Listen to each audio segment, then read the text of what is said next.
नमस्कार दोस्तों, बहुत बहुत स्वागत है आपका let's fight with anxiety together में।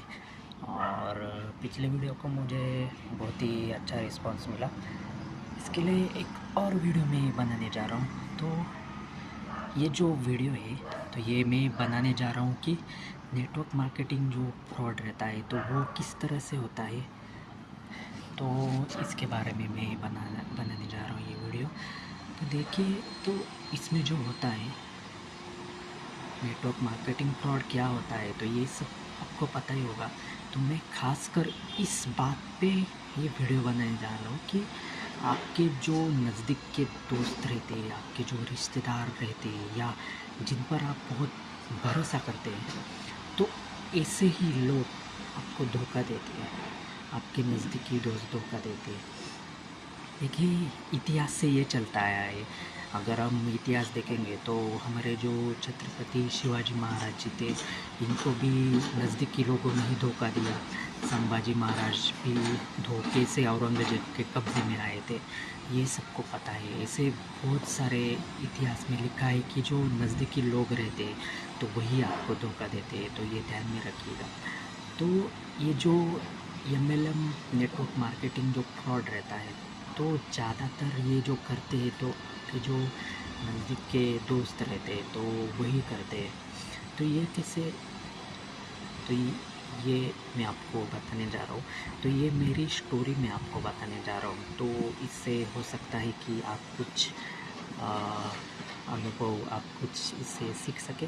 तो बात यह है कि कुछ सालों पहले मैं पुणे में टाटा मोटर्स में जॉइन हुआ था।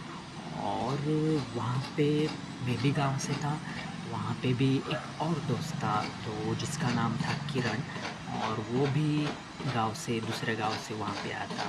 तो कंपनी में हमारी मुलाकात हुई थी और पता चला कि वो मेरे ही एरिया में रहने के लिए, हम दोनों भी वहाँ पे रेंट पे रहते थे। तो ऐसे ही दोस्ती हुई, हम साथ ही, हाँ, हमारे कंपनी की बस भी थी तो हम साथ ही जाते थे, उसी बस में साथ ही आते थे, मेस को भी साथ जाते थे, खाना खाते थे, सब करते थे। तो इसकी वजह से हुआ क्या कि हमारी जान पहचान बहुत ही अच्छे से हो गई और मैं भी उसको बहुत ही अच्छा दोस्त समझने लगा। और ये ट्रेनिंग था 1 साल का। तो 1 साल ख़त्म होने के आया और एक दिन अचानक से उसने मुझे बोला कि देखो देखो भाई, हमारी ट्रेनिंग तो अब ख़त्म होने वाली है और हमें आगे का कुछ प्लानिंग करना चाहिए। आगे जो भी इंटरव्यू देने चाहिए, अपने करियर के बारे में सोचना चाहिए। मैं बहुत खुश हो गया और मुझे लगा कि यार, ये हमारा दोस्त, मेरा जो दोस्त है तो वो मेरे बारे में कितना अच्छा सोचता है। तो मैंने बोला ठीक है।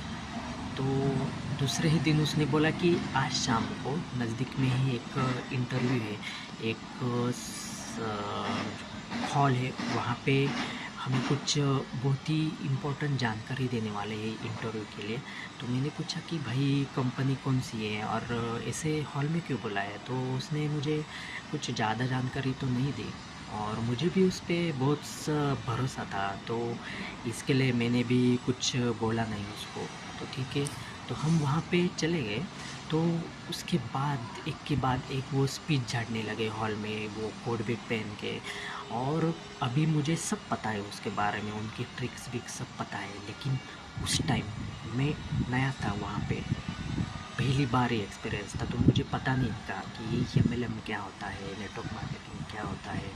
तो मैं, एक तो सबसे पहली बात ये है कि ये जो आपके जो सो कॉल्ड दोस्त रहते तो वो उन्हीं लोगों को अपना शिकार बनाते, जो इंट्रोवर्ट है या जो सोशल एंग्जाइटी फेस करे या और कुछ इशू फेस करे। तो मेरे दोस्त को पता था कि उसका तो कट गया है, वो पता नहीं वो किसी लोभ में आया होगा, जैसे कि अभी टोरस का इंसिडेंस हुआ है, 21 दिन में पैसा डबल, ऐसा कुछ स्कीम उसको बताई होगी। तो उसके बाद उसको पता चल गया हो कि यार अपना तो कट गया, अब हमारे मेरे पैसे कैसे वसूल किया जाए। तो इतने सारे लोग थे, हम लगभग 10-20 लोग ज्वाइन हुए थे और सब एक दूसरे को पहचानते थे। उसमें से उसने मुझे ही चुना क्योंकि वो मेरा नेचर जानता था और उसको पता था कि मैं थोड़ा इंट्रोवर्ट टाइप का हूँ। तो उसने मुझे चुना।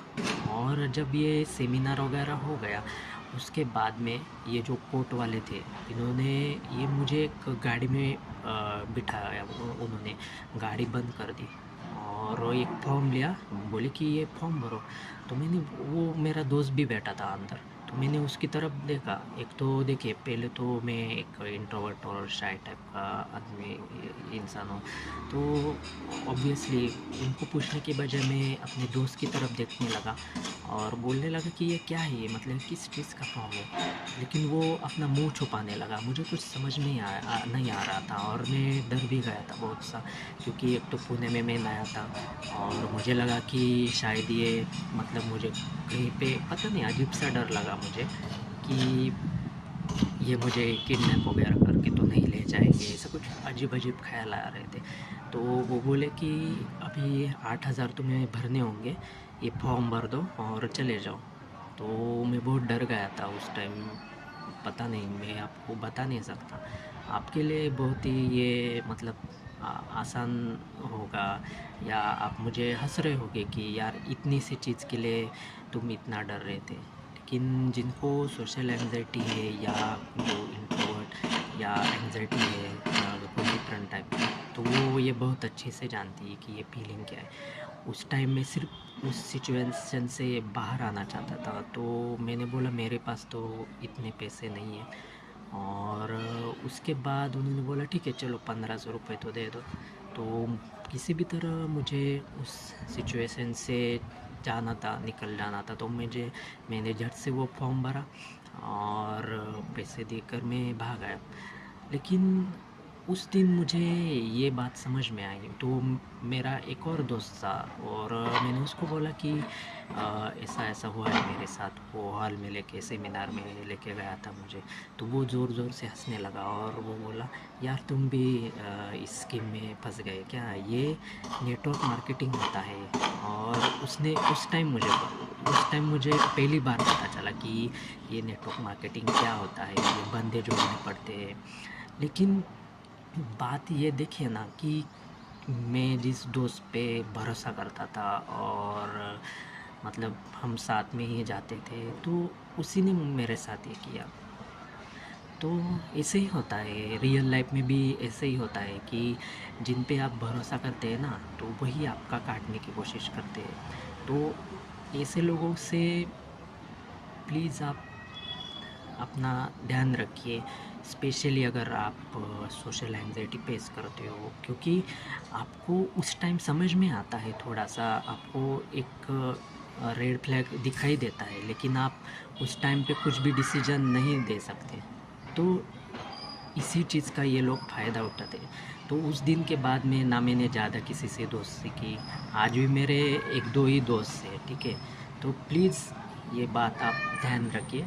और अगर आपको ये वीडियो पसंद आए तो लाइक शेयर और सब्सक्राइब करना ना भूलिए। Thank you.